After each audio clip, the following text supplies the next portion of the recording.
십자가에 달리시기 전 예수님께서 당신은 이제 제자들의 곁을 이 땅을 떠나시지만 그들을 그저 버려두지 않으시고 은혜에 가르치는 이가 되시는 성령을, 보혜사이신 성령을 너희에게 보내겠다라고 말씀하십니다. 그리고 예수님의 그 말씀대로 오순절 예루살렘의 제자들에게 성령이 임하였습니다. 그리고 오늘 이 시간까지 우리는 성령의 시대 가운데 살고 있습니다. 육으로 이 땅에 오셨던 예수께서 지금 우리 앞에 계시지 않지만 예수께서 보내신 삼위 하나님 되시는 성령께서 우리와 함께 하심을 믿습니다. 오늘은 그 성령께서 오순절 오심을 기억하는 성령 강림 주일입니다. 교회 다니는 사람이라면, 그리스도인이라면 누구나 성령에 대해서 들어서 알고 있습니다. 우리 중고등학생들도, 우리 주일 학생들도 어디선가 성령에 대해서는 들어봤습니다. 알고 있습니다. 하지만 성령이 무엇인가 물으면 그것에 대해서 답하기는 참 어렵습니다. 성령 하나님, 내가 교회에서 들었는데 아는데, 성부, 성자, 성령이 함께 하나님이시라고 하는데 그 삼위일체 하나님 이것까지는 아는데 성령은 어떤 분인가 좀 말하려고 설명하려고 하면 어렵습니다. 이 시간에 제가 성령에 대해서 무슨 신학적인 어려운 내용들을 설명드리려고 하는 것은 아닙니다. 다만 우리의 삶 속에서, 오늘 우리의 믿음 속에서 아마 우리 중고등학생들에게도 이것은 고민거리일 겁니다. 성령, 나는 듣고 배워서 아는데 성령은 무엇이지? 그리고 그 성령 하나님이 나와 함께 하시는가? 의문이 듭니다. 성령은 이름 그대로 거룩한 영, 하나님의 영입니다. 근데 이 영이라고 하는 것이 그렇지요. 우리 눈에 보이지 않습니다. 우리의 오감으로, 우리의 감각으로 느껴지지 않습니다. 그러나 분명히 존재합니다. 그렇기에 어려운 겁니다. 차라리 눈에 보인다면, 내 손에 만져지고 무언가 냄새가 맡아지고 맛볼 수 있다면 우리가 그것을 좀 더 쉽게 인정할 수 있을 겁니다. 우리가 살아가는 일상의 감각들로 느낄 수 있는 것이니까요. 하지만 성령을 우리는 볼 수 없고 내 손으로 만질 수 없습니다. 그러나 성령께서 분명히 존재하십니다. 우리 가운데 함께 하시죠. 나는 잘 모르겠는데 내 옆에서요, 목사님이 자꾸 있다 합니다. 우리 아버지 어머니가 자꾸 성령 하나님은 분명히 계시대요. 내 옆에 있는 성도들이, 내 옆에 있는 친구가, 선배가 성령의 은혜를 누렸대요. 그러니 나는 더 답답해집니다. 성령이 뭔지 머리로 들으면 뭔가 알 것도 같은데 내 눈에 보이지 않고 나는 잘 느껴지지가 않거든요. 근데 여러분, 이건 우리들만의 문제가 아니었습니다. 신앙생활을 오래 하다 보면, 차라리 교회 온 지 얼마 안 되면 그 성령이 뭐예요? 난 성령 뭔지 잘 모르겠어요 얘기할 수 있는데, 괜히 그렇게 교회 안에 있다가 우리 소위 신앙의 연수만 깊어지면요, 3년, 5년, 10년 교회 안에 있다 보면 이런 말 하는 게 참 부끄러워집니다. 내가 그래도 교회 다닌 지가 10년 됐는데 성령이 뭔지는 나도 좀 뭔가 느껴야 되는 거 아닌가? 그런데 솔직히 나는 잘 모르겠거든요. 성령이 무엇인지 내가 잘 알지 못하거든요. 그런데 오히려 말하지 못하고 머물러 있습니다. 그런데 우리만의 문제가 아니라고요. 부끄러워할 일이 아닙니다. 유대인들 가운데 가르치는 자, 스승이라고 불렸던 니고데모가 어느 날 밤에 예수님을 찾아왔습니다. 그도 마찬가지였어요. 부끄러웠죠. 사람들이 알까봐 부끄러웠습니다. 그래도 알고 싶었습니다. 그래서 밤에 예수님께 찾아왔습니다. 진리가 무엇인지, 구원이란 게 무엇인지, 하나님의 뜻이 어디에 있는지 예수께 물었죠. 그리고 그때 예수님께서 주셨던 답이요, 오늘 우리가 성령을 이해하는 중요한 열쇠가 됩니다. 요한복음 3장 8절에 예수님께서는 성령을 바람에 비유하십니다. 이렇게 말씀하셨습니다. 바람이 임으로 불매 네가 그 소리는 들어도 어디서 와서 어디로 가는지 알지 못하나니 성령으로 난 사람도 다 그러하니라. 바람을 생각해 봅니다. 바람은 분명히 존재합니다. 우리가 알고 있죠. 어떤 개념입니다. 바람이라고 하는 것. 과학적으로 막 따지면 기압의 차이로 인한 공기의 이동 이렇게 설명하겠지만 그 설명 중요하지 않죠. 우린 그냥 압니다. 바람은 분명히 있습니다. 하지만 마찬가지로 누구도 바람을 보지 못하고 만지지 못합니다. 다만 그 바람을 느낄 수는 있다라고 얘기하죠. 바람이 불 때. 성령은 바람과 같습니다. 우리 눈에 보이지 않습니다. 만져지지 않습니다. 마치 과학자들이 바람을 설명하기 위해서 여러 가지 것들을 이야기하듯이요. 신학자들이 성령에 대하여서 이야기하기 위해서 신학적인 지식들을, 지혜를 풀어놓습니다. 성령에 대한 책이요, 어마어마합니다. 하지만 우리에게 중요한 것은 그것이 아닙니다. 성령 하나님께서는 우리와 분명히 함께 하신다는 것. 그리고 우리는 그 성령을 있는 그대로 다 알지 못하지만, 다 느끼지 못하지만, 보지 못하지만 또한 그 성령의 역사를, 그 열매를 분명히 알 수 있다는 겁니다. 자, 성령은 그렇다고 하겠습니다. 그래, 성령 하나님 계셔. 내 눈에 보이지 않지만, 예수님도 나는 보지 못했지만 믿으니까 성령이 계신다고 나는 믿어. 그런데 그 성령이 나와 함께 하시나? 우리 좀 더 쉬운 표현으로 나도 성령 받았나? 라고 하는 질문을 던져보면 또 어려워집니다.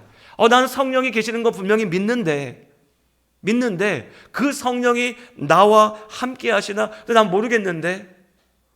나와 함께 하시면 내가 뭔가 느껴야 될 거고 만져져야 될 거고 최소한 나는 확실히 알아야 될 텐데 나는 모르겠는데.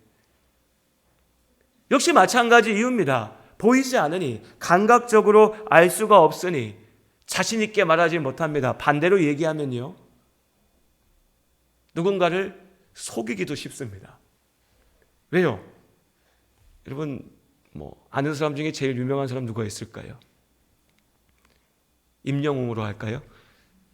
임영웅은 술 먹고 운전하지 않길 바랍니다. 요즘에 좀 시끄럽던데. 임영웅으로 하죠. 나 임영웅 알아. 친해, 가까워. 누가 얘기합니다. 우리 뭐라고 하겠습니까? 그래? 데리고 와봐. 같이 있는 사진이라도 한번 나한테 보여줘봐. 물어볼 겁니다. 확인할 수 있죠. 보이니까. 성령은요, 보이지 않습니다. 누군가가 나는 성령의 은혜가 가득해, 나는 성령의 능력을 가지고 있어 주장할 수 있습니다. 그런데 보이지 않습니다. 그러니 거짓으로 말할 수도 있습니다. 사람의 말로만, 우리 눈에 보이는 어떤 것으로만 성령의 역사를 판단할 수 없는 이유입니다. 그래서 더 어렵습니다. 뭐라도 좀 보이면, 뭐라도 좀 확실히 붙잡을 수 있으면 너무 좋을 것 같은데 우리는 성령 하나님을 볼 수 없으니, 그래서 어떤 이들은 성령의 함께 하심을 마치 무속의, 무당의 신내림처럼 생각하기도 합니다. 무당에게 신내리는 것처럼 성령 받으면 무언가 어떤 영이 막 나한테 임해서 막 무당이 작두 타듯이 우리도 그렇게 하는 것인가? 라고요. 그렇지 않습니다. 하나님께서 때로 그렇게 영적으로 역사하시는 경우를 우리는 성경에서도 봅니다. 하지만 예수께서 약속하신 성령이 우리 가운데 오신다, 그리고 그 성령이 일하신다라고 하는 것은 소위 그런 귀신 들린 신내림과는 본질적으로 다른 것입니다. 우리 신내림이라고 하는 거 우리 잘 알지 못하지만 그래도 우리가 알고 있는 상식선에서 보면 어떤 겁니까? 나의 이성과 나의 생각과 나의 인격이 마비되고 내 몸이 무언가에 빼앗겨서 나도 모르게 움직이는 것, 혹은 내가 알고 있지만 내 뜻대로 되지 않는 것, 혹은 어떤 귀신이 내 말 듣지 않으면 너 저주할 거야, 네가 아플 거야, 네 집안에 저주가 내릴 거야. 여러분, 이게 뭡니까? 저는 그 신내림을 받으면서 그 영을 쫓아간다고 하는 사람들을 보면 뭐가 생각나냐면요, 누가 나한테 칼들이 되고 총들이 되면서 협박하는데 거기에 끌려다니는 모습이 생각나요. 그게 영입니까? 그게 신입니까? 그것이 나를 위한 길입니까? 그런 악한 존재가 나에게 무언가를 줄 수 있습니까? 아니요. 그 자체가 거짓이지만 그 거짓을 사용하는 것은 사탄이고, 그 사탄의 목적은요, 우리를 하나님으로부터 끊어내는 것입니다. 하나님께서 우리를 사랑하신 줄로 믿습니다. 우리를 지극히 사랑하십니다. 하나님께서 우리를 살리기를 원하십니다. 그 하나님, 성령께서는요, 우리와 인격적인 교제를 나누시기를 원합니다. 인격적인 교제라고 하는 게 뭘까? 이것도 많이 어렵죠. 여러분, 이렇게 한번 생각해 보죠. 우리는 성령이 나와 함께 하심을 분명하게 알기를 원합니다. 자, 구체적으로 우린 이걸 원합니다. 내가 잠에서 깰 때, 아침에 깰 때 하나님이 내 귀에 마치 알람 소리처럼 말씀해 주셨으면 좋겠어요. 민아, 일어나라. 아침이다. 야, 이제 일어날 때가 됐다. 야, 테리마, 이제 깨어나라. 그렇게 아침을 시작하고 싶습니다. 성령의 함께 하심으로.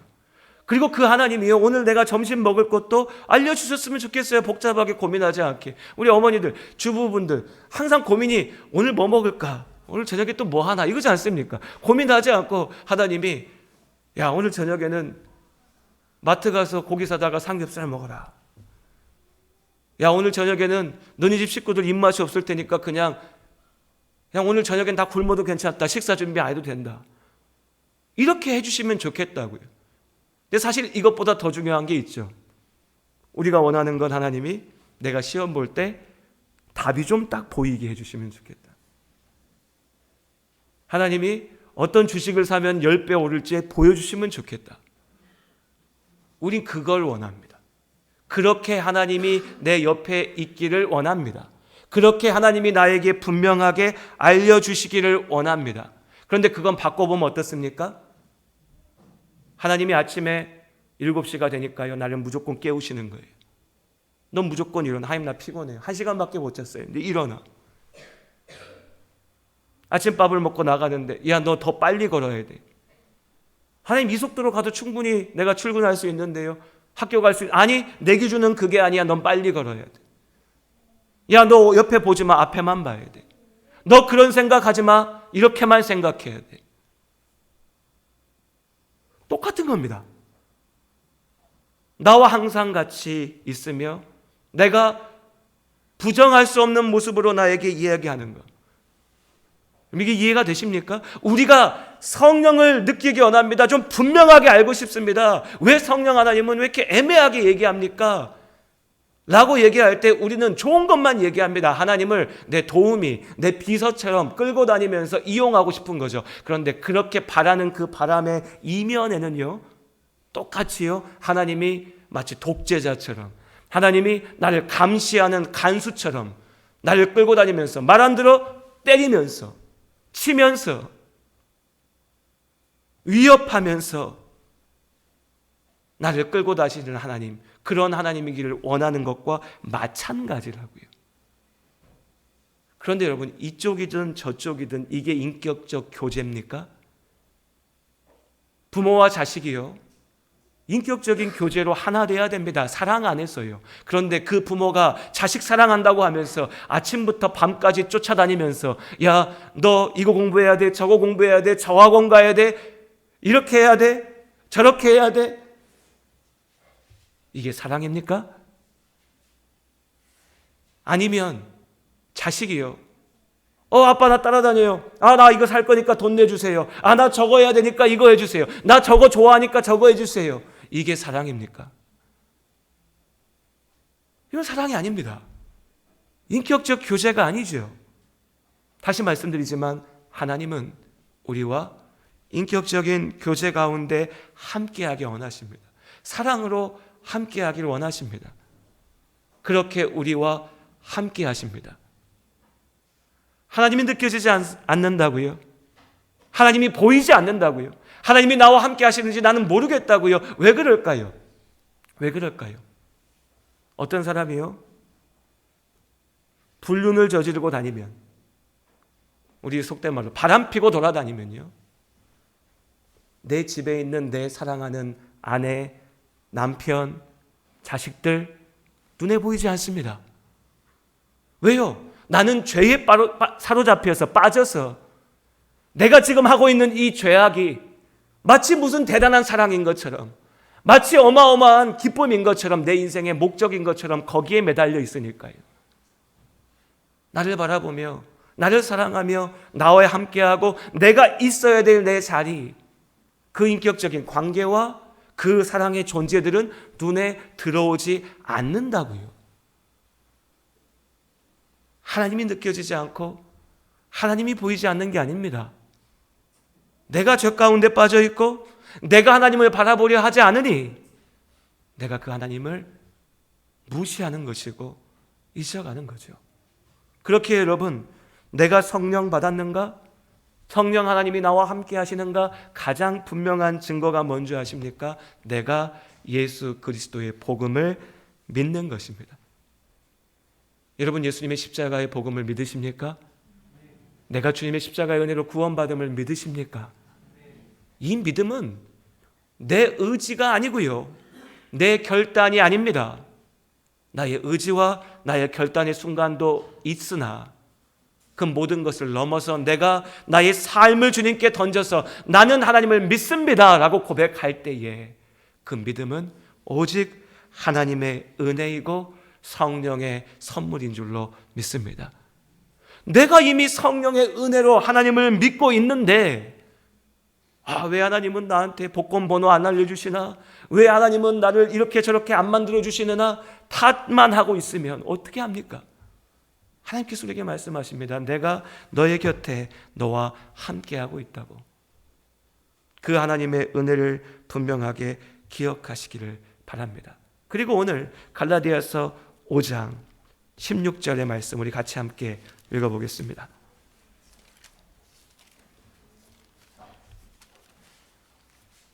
갈라디아서 5장 16절 말씀 우리 함께 한 목소리로 읽습니다. 내가 이르노니 너희는 성령을 따라 행하라. 그리하면 육체의 욕심을 이루지 아니하리라. 자, 성령의 선물로 예수 그리스도의 십자가가 나의 구원이며 나의 생명임을 믿는 우리는요, 이제 그 성령 안에 살아갑니다. 바울의 권면은, 갈라디아서 5장에서 이야기하는 바울의 권면을 정리하면 이렇습니다. 우리는 성령이 가시는 곳으로 가고 성령의 뜻을 분별하고 성령의 인도하심을 따라야 한다라고요. 근데 여기서 또 고민되죠. 눈에 보이지 않는데 어떻게 성령을 따라갑니까? 보이는 뭔가를 주셔야죠. 이 예수께서 말씀하셨습니다. 요한복음의 말씀에 오실 성령께서는 내가 너희에게 가르친 것을, 내가 너희에게 전한 것을 분명하게 알게 하실 것이다. 그럼 뭡니까? 성령 하나님의 뜻은 예수 그리스도의 말씀 가운데 있습니다. 하나님의 말씀 가운데 있습니다. 하나님의 뜻 가운데 있습니다. 성령께서 하나님이시니 로마서 12장의 말씀처럼 세상의 풍조를 쫓아가지 않고 하나님의 뜻을 분별하여 그 하나님의 뜻 가운데 나아가는 삶이 성령의 인도하심을 쫓아 성령의 뜻 가운데 성령과 함께하는 삶인 겁니다. 이것이 우리의 싸움인 거죠. 싸움이요. 싸움. 나는 성령 받았어. 그러니까 이제 나에게는 아무 문제가 없어가 아니라 이제 믿음으로 구원받은 우리가 성령 안에 나아가는 삶의 싸움이 있습니다. 17절 말씀 우리 함께 읽겠습니다. 17절 함께 읽습니다. 육체의 소욕은 성령을 거스르고 성령은 육체를 거스르나니 이 둘이 서로 대적함으로 너희가 원하는 것을 하지 못하게 하려 함이니라. 육체의 욕망이 있습니다. 그런데 이 육체의 욕망은 성령을 거스릅니다. 우리 안에 함께 하시는 성령의 인도하시는 길과 충돌합니다. 반대로 도망쳐 가려고 하죠. 무엇이요? 우리의 육체가 이 몸뚱아리 육체를 얘기하는 게 아니죠. 우리의 존재가 죄로 인하여 부서지고 무너진 나라고 하는 존재가 성령 하나님과 맞서 도망치려 합니다. 또 그 성령은요, 우리의 그 육체의 욕망을 거슬려서 우리를 인도하십니다. 그래서 이 둘이 서로 대적하여서 우리가 원하는 것을 하지 못하게 합니다. 이것이 우리의 한계이고요. 그런데 여러분, 이것이 또한 우리의 위로입니다. 우리의 한계가 무엇이냐? 우리는 아직 완전하지 못합니다. 나는 왜 이럴까? 탄식해야 합니다. 하지만 나만 왜 이럴까? 착각하지 마십시오. 우리 모두가 이 싸움 가운데 함께하고 있습니다. 오늘 오전에는 너무나 은혜롭게 예배드리고 왔는데, 하나님 앞에 내가 믿음으로 살겠다 기도했는데, 오늘 저녁에는 또 세상의 문제들 속에서 나의 육신의 욕망 가운데 휘둘리고 흔들리고, 나는 분명히 기도할 때는 성령이 나와 함께 하신 것 같았는데 이제 내 먹고 사는 문제로 와서 빠져드니까 하나님이 어디 계시나? 하나님은 왜 날 지켜주시지 않나? 성령이 진짜 계시면 이럴 때 내 마음에 뭐라도 좀 소리라도 듣게 하시지, 왜 이렇게 나를 두시나? 라고 나의 욕망에 끌려가면서 자꾸 하나님을 불평하고 원망하려 하죠. 그것이 우리의 싸움입니다. 그래서 우리가 이 가운데 그나마 위로를 느낍니다. 나만 그런 거 아니구나. 이것이 우리의 싸움이구나. 우리의 길이구나. 그렇다고 여기에 머물러 있어서는 안 되겠죠. 우리의 길은 분명합니다. 17절에 이렇게 얘기합니다. 너희가 원하는 것을 하지 못하게 한다. 여러분, 사실 여기서 이 말에 대한 답이 나의 믿음을 결정짓습니다. 무엇이 내가 원하는 것을 하지 못하게 합니까? 여러분, 한번 스스로 질문을 던져보십시오. 무엇이 내가 원하는 것을 하지 못하게 합니까? 성령과 나의 육체의 욕망이 부딪혀 싸우고 있는데 무엇이 내가 원하는 것을 하지 못하게 합니까? 나의 죄악된 욕망이 내가 원하는 것을 하지 못하게 하죠. 무슨 얘기냐? 내가 원하는 것은 나가 노는 건데, 내가 원하는 것은 나가 술 먹고 세상의 쾌락을 누리고 내 좋은 것들하고 사는 건데, 왜 성령이 나를 이걸 못하게 해서 나를 괴롭히나? 라고 생각하면 그것은 믿음이 없는 자의 모습이고, 그것은 거짓된 율법에 빠져 사는 자의 모습이라는 거죠. 우리의 싸움은 무엇입니까? 우리가 원하는 것은, 예수 그리스도의 십자가의 은혜로 구원받은 우리가 원하는 것은 하나님 나라의 평안이고요, 예수 그리스도의 그 길을 따라가는 것이고요, 하나님의 생명인 줄로 믿습니다. 우리가 원하는 것은 세상 쾌락에 사는 것이 아니라 하나님과 함께하는 그 기쁨을 누리는 것입니다. 우리가 원하는 것은 돈의 욕망에 매여 사는 것이 아니라 나로 먹게 하시고 마시게 하시는 하나님의 그 주시는 은혜를 누리는 삶인 겁니다. 그런데 내 안에 죄악된 욕망이 내가 원하는 것을 이루지 못하게 나를 넘어뜨리려고 하는 것이죠. 그 속에 우리가 있는 겁니다. 그럼 우리가 나아가야 될 길도 너무나 분명하지요. 우리가 원하는 것을 이루기 위하여 나아가는 우리의 삶이 될 수 있기를 원합니다. 내가 원하는 것을 이루기 위하여, 참으로 내가 원하는 것, 예수 안에 나의 존재가 갈망하는 것, 하나님의 생명을 향하여 나아갑니다. 그리고 성령께서 그저 우리를 아무개야 네가 이렇게 와야 돼 말만 하시는 것이 아니라 우리가 그 죄와의 싸움에서 이길 수 있는 능력 주시는 분이심을 믿습니다. 그 능력으로 우리는 거듭났고 그 능력으로 우리는 살아갑니다. 마치 폭풍우가 불어치듯이 강한 바람, 누구라도 느낄 수밖에 없는 바람이 불어칠 때도 있고요, 따뜻한 봄에, 이젠 더워지는 봄에 가만히 그늘에 앉아 있으면 어느 순간 살랑살랑 불어오는 바람처럼 느껴질 듯 말 듯 하지만 그 바람을 느낄 때 나를 너무나 행복하게 해주는 바람도 있습니다. 성령 하나님께서 우리의 삶 가운데 그렇게 함께 하십니다. 어떨 때는 주권적인 능력으로 너무나 분명하게 우리를 하나님 앞으로 인도하십니다. 때로는 우리의 일상 속에서 지친 저녁, 밤, 집으로 들어가는 나의 걸음 가운데 나에게 주시는 한 줄기의 은혜로 우리를 인도하시기도 합니다. 분명한 것은 하나님께서 우리와 함께 하신다는 사실입니다. 그 하나님께서, 그 성령께서 우리와 함께 하시고 우리로 열매 맺게 하십니다. 우리가 나아가야 될 길은 너무나 분명합니다. 우리 마지막으로 22절 그리고 23절 말씀 함께 읽겠습니다. 이것이 우리의 길이고 이것을 이룰 수 있는 능력을 하나님께서 우리에게 주셨습니다. 우리 함께 읽겠습니다. 오직 성령의 열매는 사랑과 희락과 화평과 오래 참음과 자비와 양성과 충성과 온유와 절제니 이 같은 것을 금지할 법이 없느니라. 그리고 마지막 24절 우리 함께 읽겠습니다. 그리스도 예수의 사람들은 육체와 함께 그 정욕과 탐심을 십자가에 못 박았느니라. 육체를 버리라는 것이 아닙니다. 나의 육체까지도 성령 하나님의 인도하심 가운데 온전케 나아가야 된다는 것입니다. 그 성령의 인도하심을 구하며 우리 이 시간 기도합니다. 우리의 기도 가운데 함께 하신 하나님께서 우리의 삶을 온전케 하시며 우리가 참으로 원하는 대로 하나님 나라의 참된 생명으로 우리를 살게 하실 것을 믿습니다.